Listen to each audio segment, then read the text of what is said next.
Papo de Arbitragem começando no cenário diferente, Aeroporto Internacional de Brasília. E nesse momento estamos acompanhando o embarque da Seleção Brasileira Feminina rumo à Austrália, ao sonho da primeira estrela, primeiro título mundial. Eu vou acompanhar a delegação, mas o Papo de Arbitragem continua direto da sede da CBF no Rio de Janeiro com o presidente da Comissão de Arbitragem, Wilson Seneme. Seneme, quero saber o que aconteceu na rodada do Campeonato Brasileiro Masculino. Conta pra mim, mas eu quero uma outra opinião. O que você achou do nosso traje rumo à Austrália, rumo à Copa do Mundo? É muito lindo o traje, né, das meninas, de vocês todas, realmente representa bem a alegria do futebol brasileiro feminino, né? Nós desejamos já de antemão muita sorte, muita força, que vocês consigam trazer esse caneco, primeiro caneco do futebol feminino para o Brasil, né? Muita sorte para vocês. Lembrando também que a gente tem o quarteto de arbitragem feminino na Copa do Mundo, né? E também desejamos a todas excelente trabalho nessa campanha desse Mundial Feminino. Bem, então vamos lá começar o Papo de Arbitragem na sua 13ª rodada do Campeonato Brasileiro da Série A, né? E já começamos com um jogo importante da Série A, onde houveram duas situações de área penal, e nós vamos aqui primeiramente escutar os áudios, para depois fazer os comentários pertinentes de uma maneira bem didática de cada ação, tá bom? Então vamos lá, vamos escutar os áudios. Habilitado. Ação tática. Habilitado, tá? Ok. Habilitado de novo. Tô no ao vivo. A bola saiu para possível penal também. Ver se a bola saiu ou não, tá? Ok, estamos checando já, aguarde, tá? Checando possível braço aí. Já, tudo ok, tá, já? Aguarde, Aguarde, aquela 4 baixo. Pra mim tem um pênalti aí, tá? A bola tá só pra Ok, 16 a bola tá... Aguarde, tá, já? Checando possível pênalti. O jogador no chão. Tem alguma questão para o momento do contato? Possível impedimento antes, mas pra mim legal, tá? Só cheque aí mesmo. Uma PP. Aguarde já. O jogador tá no chão ainda. Ok, perfeito. Bota 16,50. Aí, tá valendo o campo, bota só a PP. Já. Recomendo revisão para possível penal, ok? Recomendo revisão para possível penal. Só chutar a PP, tá? Atenção antes. Ele esquece a bola, só vai no jogador, um braço temerário, tá? Pênalti, cartão amarelo, ok? Ok. Identidade. Ok. Identidade já. Pode deixar falar. Eu sei, Veio também. A gente vê o Jean-Pierre aqui a uma distância muito longa da ação, né? Espera-se que para ações profundas à área de meta, né, o árbitro tenha uma aproximação maior para ele poder ver detalhes, né? Quando a gente toma uma distância tão grande como essa, né, tendo inclusive um jogador à frente dele, ó, que pode bloquear o ângulo de visão, né, se torna bastante difícil ele poder analisar esse jogo, essa jogada no tempo real. Por isso que, no final das contas, teve que haver uma revisão, né, dessa ação, tá? Nós vemos que o jogador, o defensor da equipe do Atlético Paranaense, ele abandona a disputa pela bola, né? Ele abandona, a bola está aqui, e ele tenta bloquear a ação do atacante do Palmeiras, e ele vai totalmente, diretamente no corpo, abandonando a disputa pela bola, tá? Então, nós, a partir desse momento, nós devemos avaliar o quê? Esse tipo de contato. Se é um contato normal de jogo, se é um contato faltoso, se eventualmente pode se tornar, inclusive, uma conduta violenta, porque a ação desse defensor está desassociada, a partir de agora, da disputa que ele teria pela bola, né? E vamos ver, no detalhe... Ok, tá, já. Aguarde, aquela 4 baixo. Pra mim tem um pênalti aí, tá? Bota dessa Se puder parar para mim. Então, como está desassociada, a regra é muito clara em relação a isso, tá? A regra quando diz que, não estando o cotovelo, o braço, associado junto a uma disputa de bola, estando indo de encontro ao adversário diretamente no rosto ou na cabeça do adversário, passa-se a poder interpretar como uma ação de conduta violenta, né? E como não seria uma conduta violenta? Se esse braço não tivesse força suficiente. Mas nós vemos sim que o jogador do Atlético Paranaense põe com o cotovelo, o braço flexionado, ele joga realmente um movimento adicional, né, contra a cabeça do atacante do Palmeiras, e para nós deveria sim ter sido considerado essa ação como um cartão vermelho, né? São dois pontos importantes aqui que nós analisamos. A decisão técnica foi correta, porque foi sancionado o penal. Eu queria até ver depois, né, mais na frente, o Ítalo, quando o Jean-Pierre faz o comentário. Quando o Jean-Pierre faz o comentário, por favor. Tem alguma questão para o momento que é Tá no chão pênalti, ainda. tá? Pênalti. Ok, perfeito. Bota 16,50.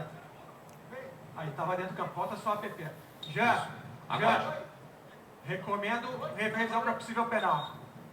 Né? Deixa eu pra PP, tá? Vamos escutar o Jean-Pierre falando agora? Bola só vai no jogador. Só vai no jogador. Pode parar um pouco? Ele usa a expressão, é um braço temerário. Então vamos lá. Para ser considerado um braço temerário, ele deveria ter analisado que havia uma disputa pela bola. Mas como não houve a disputa pela bola, ele teria que ter analisado uma possível conduta violenta, coisa que ele não fez, tá? Então, para nós, eles acertaram, né? O Jean, que foi inclusive, a decisão final é dele, porque ele foi revisar e teve a oportunidade de revisar a jogada. A gente vê um acerto técnico, que é a marcação do pênalti, mas a gente vê um erro porque realmente o jogador abandona a disputa pela bola e vai com o cotovelo na cabeça do adversário. É um caso sim de cartão vermelho que deveria ter sido aplicado logo no começo do jogo, né? E aqui de antemão a gente vai conversar com o Jean, né? Ele vai entrar para o programa de assistência ao desempenho da arbitragem, né? Vai passar por um período de análise para ele poder, enfim, trabalhar esses conceitos do que é uma ação de conduta violenta, tá bom? Nós vamos analisar também uma segunda jogada desse jogo Atlético Paranaense e Palmeiras, outra situação de área penal, só que agora o uso de braço, né? O uso e a marcação de um pênalti, que também teve a revisão, e nós vamos analisar tanto o posicionamento e a situação do árbitro de campo, quanto a análise que teve o árbitro de vídeo, né? E a gente vai escutar então a análise dessa jogada. Vamos lá? Tá aqui, legal. Legal. Tô na área contigo. Habilitado. Ninguém entrou. Vai. Possível pênalti. Possível penal, tá? Ó, depois de novo também, tá bem? Isso é possível impedimento antes, tá? Já, Perfeito. para o jogo. Para o jogo. Para o jogo. Volta para mim, só Impedimento antes, tá bem? PP. Possível impedimento lá em Para cima. pela 2. Só possível impedimento. Já na visão. Ele já tá indo Ok, para já está ali. Recomendo revisão para possível penal, tá, de mão. Vai de novo, Daniel. Eu não tô... Tá enxergando já? No 32, no 32. Isso, bota pela 4. Tá, pênalti.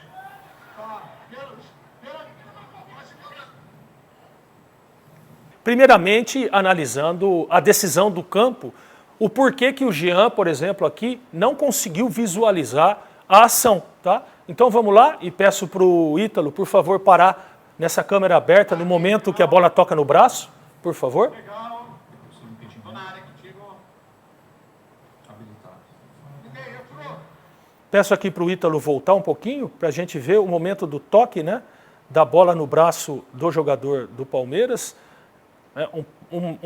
Aí, nesse momento, a gente inclusive nem encontra o Jean-Pierre enquadrado aqui no quadro da câmera, né?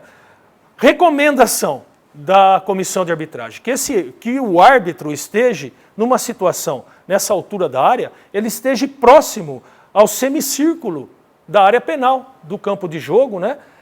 Onde nessa posição ele poderia ver a trajetória da bola, né? Ver em linha reta a trajetória da bola, ele com certeza, vendo a trajetória, ele ia ver que o braço do jogador do Palmeiras encontrava-se aberto, né? Longe do corpo, ampliando o volume, numa ação de bloqueio, né? O que caracteriza uma infração. E por que é cartão amarelo? Porque é um chute ao gol, né, é um chute ao gol. E todo chute ao gol, quando é claramente a bola na direção do gol, ele se torna um ataque promissor, passivo sim, de cartão amarelo, ok? Então a gente vê que o Jean não aparece nem na tela aqui, ó, onde deveria estar aproximadamente nessa região da área, para poder visualizar a jogada, né? O que dificulta muito a visualização no campo de jogo. Por isso que os companheiros da cabine VAR, né, sugeriram uma revisão para o Jean e a gente vai ver maiores detalhes dessa revisão.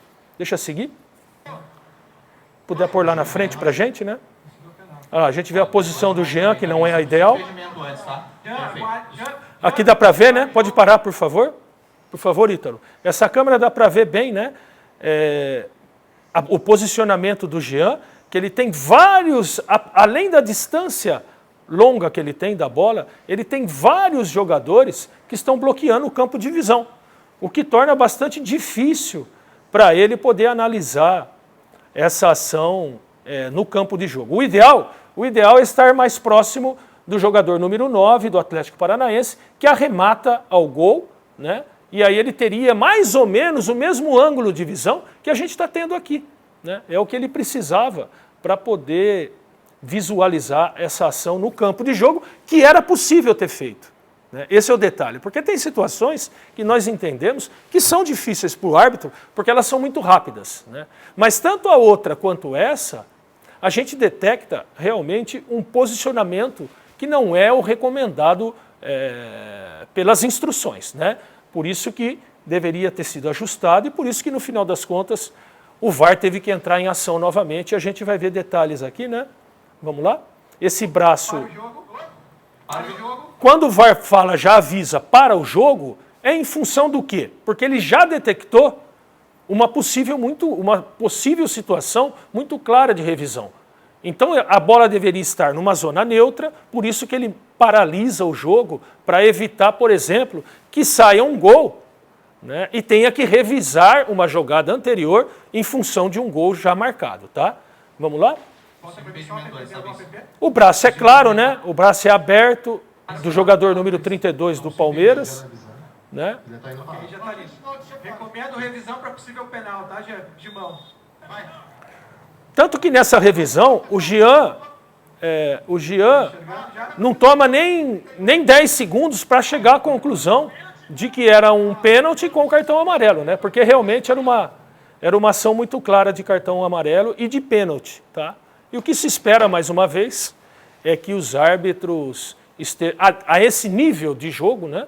Espera-se que os árbitros estejam mais presentes nas situações de área. Nós temos cobrado muito para que os árbitros estejam mais presentes, tenham maior agilidade que corresponde à velocidade do jogo nas situações de área.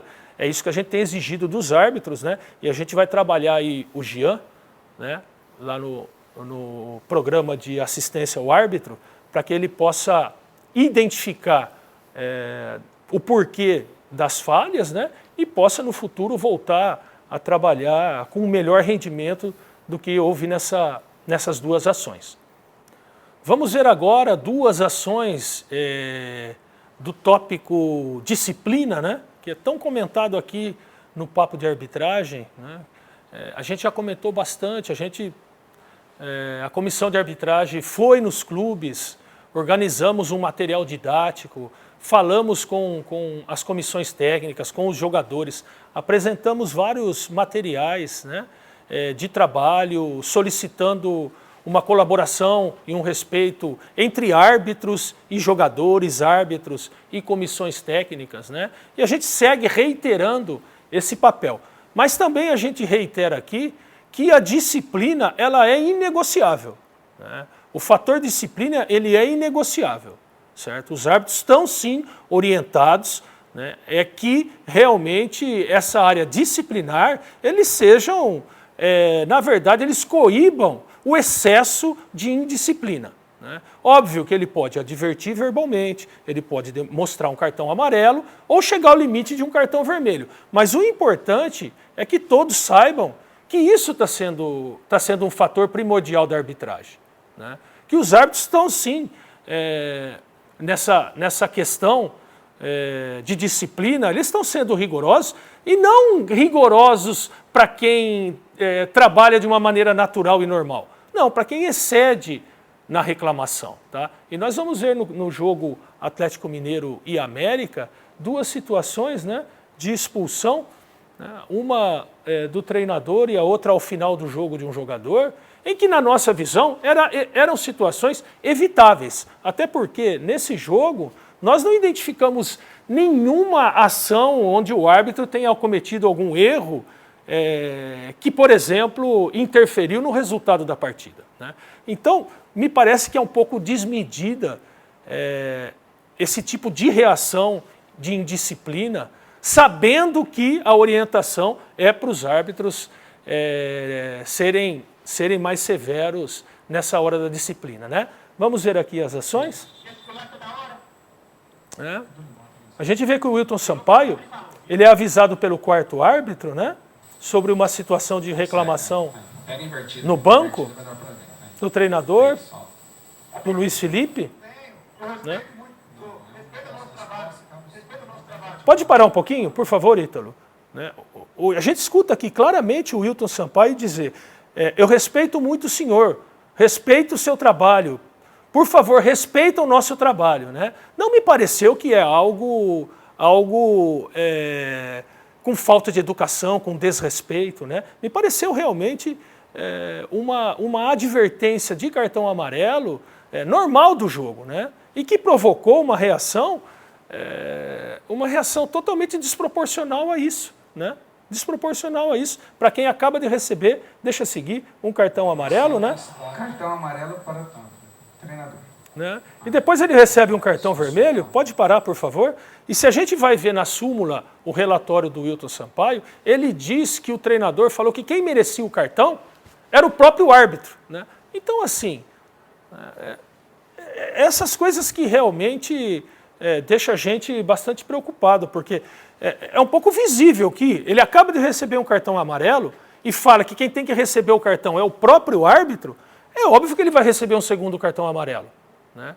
Então, assim, o que a gente pede realmente é esse maior controle emocional para que a gente tenha um ambiente de jogo muito melhor e muito mais controlado do que a gente viu. Tá certo? Vamos lá?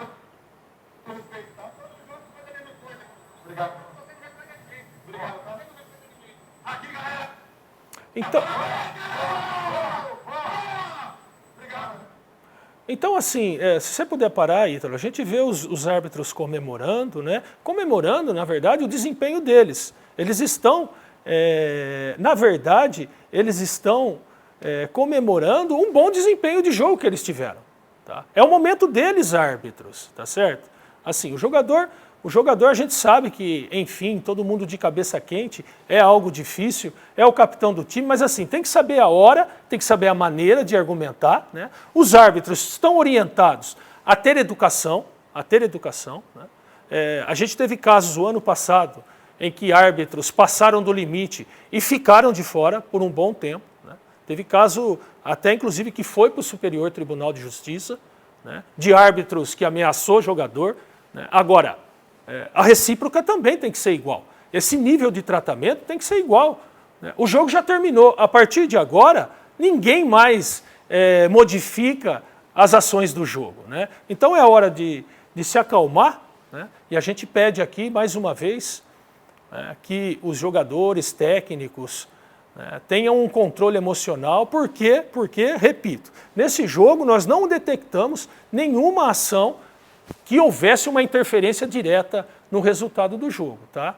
Então, e também, mais uma vez, os árbitros estão orientados, né, para não negociar disciplina. Se existe indisciplina de maneira descontrolada, não tem como não ser fator de cartão ou amarelo ou cartão vermelho. A outra situação nesse jogo, né, é outro aspecto disciplinar. Essa situação que ocorre aí, essa relação entre árbitros e jogadores, né, que a gente espera que seja cada vez mais saudável. É óbvio que nós autorizamos sim os árbitros e orientamos os árbitros a tratar principalmente o capitão da equipe de maneira respeitosa, e assim deve ser, né? O capitão da equipe é a referência das equipes, né? Mas os capitães também têm que saber que ele não tem privilégio nenhum, né? Ele não tem nenhum privilégio em relação às regras do jogo, e o comportamento dele tem que ser o melhor possível também, tá? Isso é muito importante. A gente vai ouvir aqui, após o término da partida, uma situação que a gente espera, né? A gente espera que não ocorra mais, né? Mas que infelizmente nesse jogo ocorreu a expulsão de um jogador por segundo cartão amarelo, que na minha visão era desnecessário, porque no final das contas esse jogo não teve nenhum lance que pudesse, no final das contas, justificar um nível de reclamação maior, tá certo? Vamos escutar então o que ocorreu? Dá para ver que é ao final do jogo, né?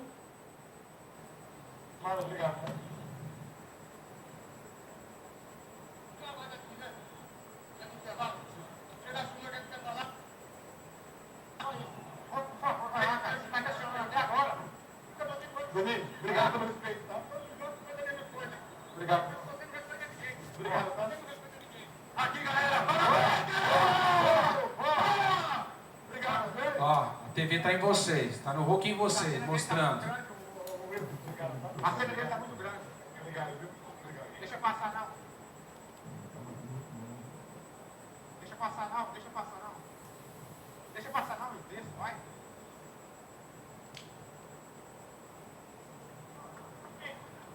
A gente viu aqui, escutou o áudio, não dá para escutar muitos detalhes do que eles falaram, né? Mas dá para ver que a relação não é uma relação legal entre eles, né? Enfim, o Wilton Sampaio relatou na súmula o que escutou, né? Me parece que dentro do que ocorreu uma situação extremamente desnecessária, né? Desnecessária, ok? E a gente espera que no futuro isso não se repita, para que a gente não tenha que, enfim, os árbitros terem atitudes disciplinares tão fortes e desnecessárias num jogo que realmente, sinceramente, não houve grandes problemas que justificasse a reclamação, tá?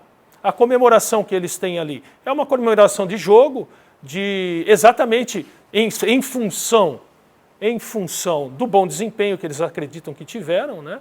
É uma comemoração tradicional dos árbitros, por isso que a gente não vê aí nenhum motivo que leva a um nível de reclamação desses, né?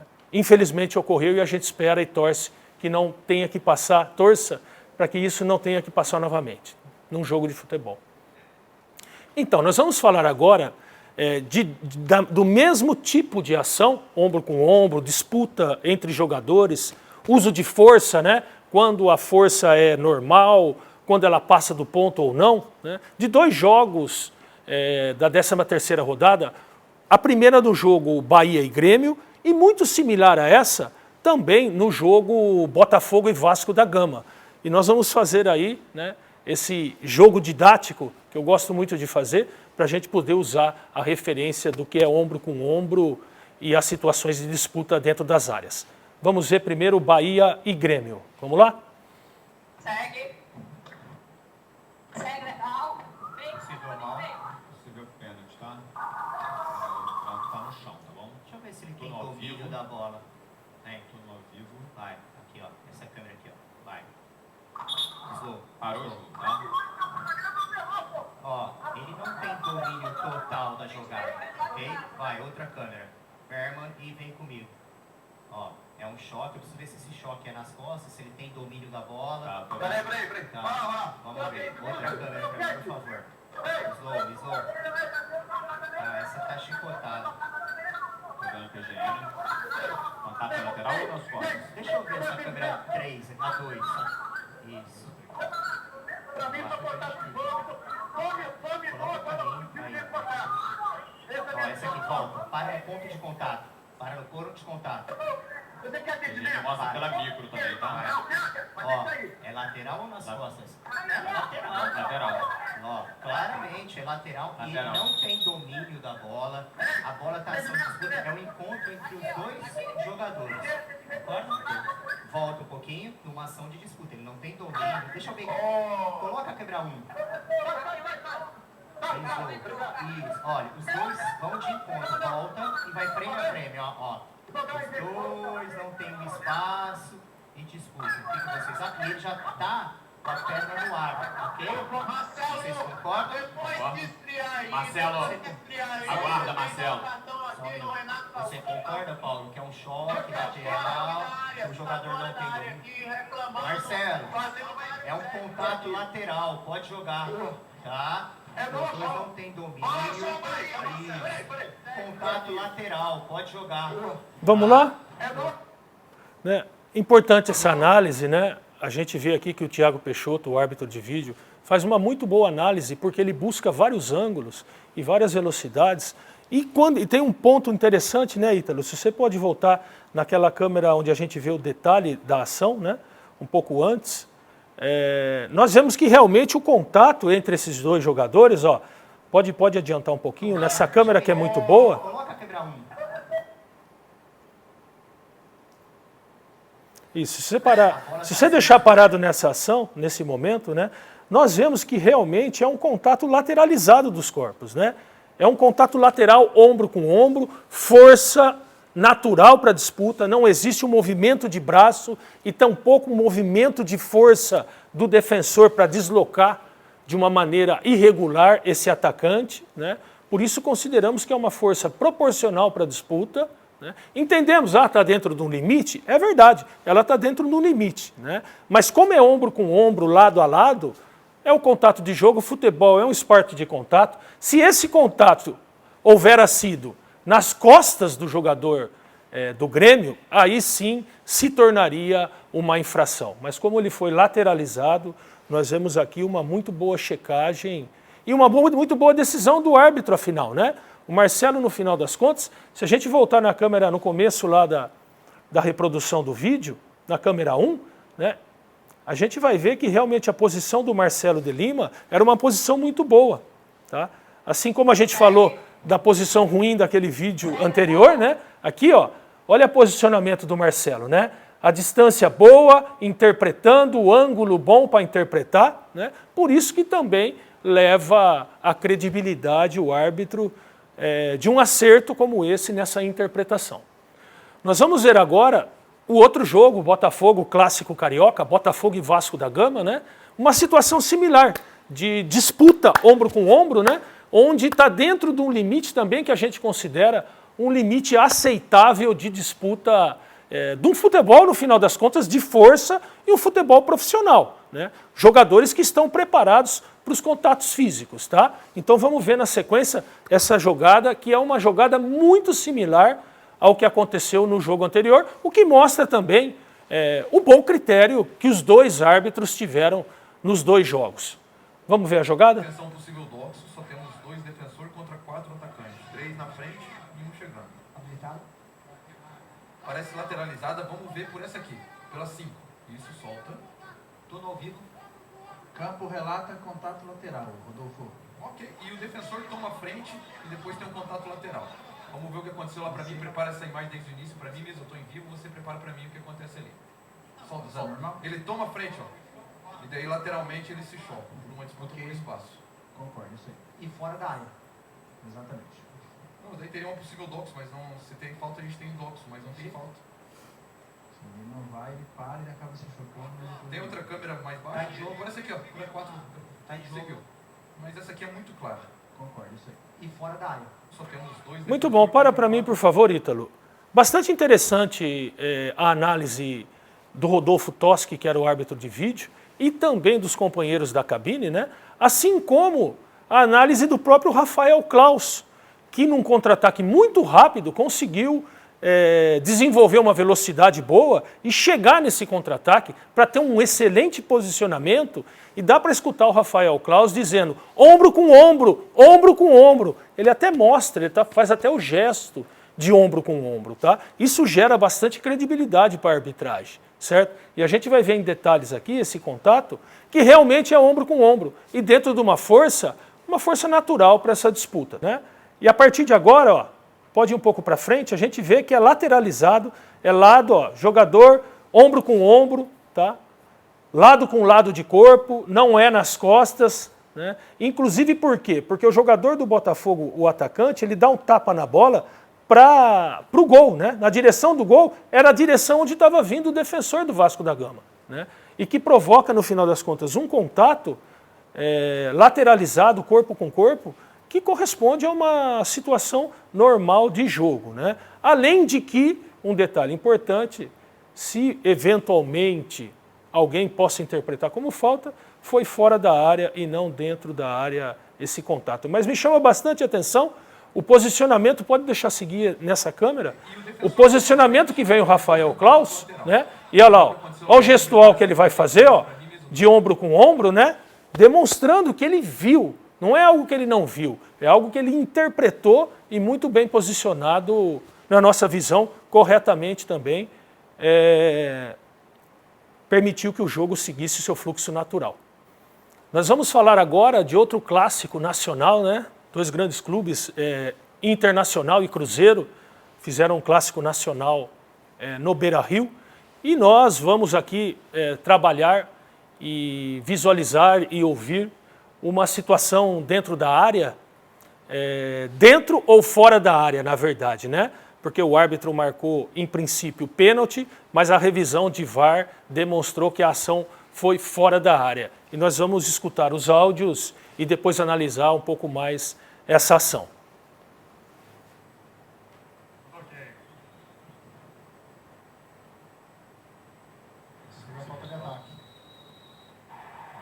Marcou o pênalti, é uma possível falta antes, tá? Vamos checar o pênalti. Se há pênalti. Bom, calma. Vamos parar no contato. Vai. Esse é o contato. Eu preciso. Agora tá 16,50. Deixa eu seguir um pouquinho mais por aí mesmo, que eu já consigo ver. Não. Frame a frame lá pra gente frame. Tem a 2? Deixa eu seguir um pouquinho mais. Vai. Volta um pouquinho agora pra ver se existe a falta. Vai, deixa eu seguir. Esse é o contato de raspão na perna, que ele identificou como falta. Agora a gente vai parar no contato junto com a 16,50. Junto. Vai, deixa eu seguir. Não tem possibilidade de dogs. Deixa eu seguir um pouquinho mais, só pra ver se PGM, tá vaga. Deixa eu seguir um pouquinho mais, só pra ver se tem contato quando abaixa o pé aqui. Volta, Dudu, volta. Deixa eu seguir. Não há contato. Vaguinho aguarda. Wagner, decisão factual, ok? Há um contato com o pé fora da área, ok? Há um pequeno contato fora da área. Muito bem, a gente vai analisar a partir dos áudios, né, alguns detalhes importantes, por quê? Porque como a gente pode deixar seguir, por favor, Ítalo, a gente vê que é um contra-ataque rápido, ó, e a gente vê, pode parar por favor, a distância que o árbitro fica da ação, ele já nem aparece na tela, tá? Ele precisaria ter, nesse caso aqui, um movimento um pouco mais rápido de aceleração, né, uma mudança de ritmo que a gente fala, acelerar para buscar essa zona do campo ali, né, essa zona onde não tem jogador, que é a diagonal dele, que ele pudesse eventualmente ver que essa ação ocorre fora da área e não dentro da área. Como ele não consegue fazer isso, tá, ele vê a infração, porque ele vê um pequeno contato do pé do jogador número 6 do Cruzeiro com o atacante do Internacional, que acarreta a infração. É verdade, né? Só que, né, graças à ferramenta VAR, foi feita a revisão e chegou-se à conclusão corretamente que foi uma ação fora da área. E aí vem a pergunta, né? Por que ele não foi ver essa revisão lá na televisão ao lado do campo? Porque é uma revisão factual, que a gente costuma dizer, né? Factual, o que ela representa? Que ela não precisa ser interpretada, né? Então por quê? Porque era uma ação de dentro ou fora, é uma ação matemática, na verdade, né? Ele tirou de dentro da área, viu que era fora da área, então isso não envolve interpretação, por isso que ele pode fazer sem o uso da televisão que fica ali ao lado dos bancos de reserva e de uma maneira direta, né? Ele fez a revisão de um pênalti transformando em uma falta, fazendo justiça. Só um detalhe importante aqui, se a gente colocar a câmera 16,50, né? Esse é o contato de raspão na perna, que ele identificou como falta. Agora a gente vai parar no contato junto com a 16,50. Junto. Vai, deixa eu seguir. Deixa seguir. Não tem possibilidade de drogas. Deixa eu seguir um pouquinho mais, só pra ver se PGM, tá valendo. Deixa eu seguir um pouquinho mais, só pra ver se tem contato quando abaixa o pé aqui. Volta, Dudu, volta. Deixa eu seguir um pouquinho mais. Deixa eu seguir um pouquinho. Tem a 2? Certeza que eu já consegui. Aqui, né? Essa câmera a gente vê o posicionamento do árbitro assistente e do árbitro, né? A gente vê que realmente o Wagner ficou um pouco para trás da ação, deveria ter tido um pouco mais de aceleração, movimento mais rápido para poder buscar aquela zona ali, ó, onde não tem jogadores, que ele poderia ver em diagonal, provavelmente, esse toque que é fora da área, né? E a gente vê o Rodrigo aqui, o assistente, que tem um excelente ângulo de visão, tá? E provavelmente esse jogo, se não houvesse VAR nesse jogo, provavelmente o Rodrigo Correia poderia ter ajudado o VAR, o árbitro, né, nesse trabalho em equipe, indicando para o árbitro que foi uma ação fora da área e não dentro da área. Mas como existe a ferramenta VAR, o próprio Rodrigo também não se pôs à disposição, porque ele esperou a revisão do VAR ser completada e, na nossa visão, corretamente foi marcada uma falta e não um penal. Muito bem, esse foi um resumo das jogadas dessa 13ª rodada do Campeonato Brasileiro, né? E nós aqui no nosso programa, o lema principal é transparência. Transparência, a transparência que aparece hoje nos telões dos estádios de futebol da Série A, né? A transparência do programa com os áudios e vídeos do VAR para vocês aqui, né? E a transparência é realmente o nosso lema principal. Gostaria também de comentar, né, 2 assuntos interessantes da arbitragem. O primeiro, que nós estamos realizando pela primeira vez um seminário só de árbitras do gênero feminino. Árbitras, são mais de 50 árbitras presentes no curso, né? Instrutoras, só mulheres também para instruir as árbitras, ou seja, é um evento bastante especial, é um RAP FIFA, com 2 instrutoras que vêm também da América do Sul, uma da Argentina e outra do Peru, ou seja, estamos aí trabalhando também em função do desenvolvimento da arbitragem feminina brasileira, tá? E a outra que também nós estamos realizando, a partir de agora, quartas de final da Copa do Brasil masculina, as concentrações dos árbitros. O que é isso? Treinamentos com jogadores, simulações reais de jogo, como jogam taticamente as equipes, bolas paradas, contra-ataques, enfim, uma infinidade de jogadas e VAR também, que a gente treina os árbitros nas concentrações para eles melhorarem o rendimento nesses jogos de ida das quartas de final da Copa do Brasil, tá bom? É isso. Fica aqui o nosso abraço, né? Nos vemos numa próxima edição e a gente espera que vocês tenham gostado aí do programa, que é bastante interessante. Um abraço para todos.